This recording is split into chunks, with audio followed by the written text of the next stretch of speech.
আমার লাভলি ভিউয়ার্সের জন্য আজকে ব্রেকফাস্ট আইটেম নিয়ে চলে এসেছি মিনি চিজ পরাটা, বাটি চচ্চড়ি আর ডিম সিদ্ধ।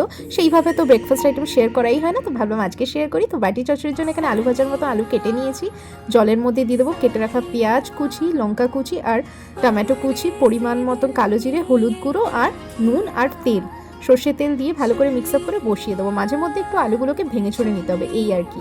একদম খাটনি ছাড়া বাটি চচ্চড়ি, যেটা খেতে ভীষণ টেস্টি। লাস্টে একটু চাট মশলা আর ধনেপাতা, এটা পুরোপুরি অপশন, না দিলেও কিন্তু ফাটাফাটি।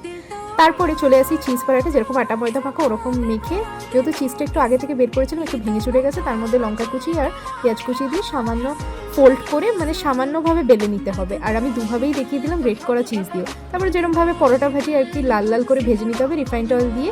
বাস তারপরেই তো একদম ম্যাজিক ঘটবে গাইস। দেখো ম্যাজিকই মুখে দিলেই it's feel like just heaven. আর এইভাবে বাটি চচ্চড়ি যারা ট্রাই করো, বিগিনার্সদের জন্য তো ট্রাই করো, ভীষণই টেস্টি লাগে। ভিডিওটা ভালো লাগলে লাইক শেয়ার সাবস্ক্রাইব করে দিও, পেজটাকেও ফলো করে দিও।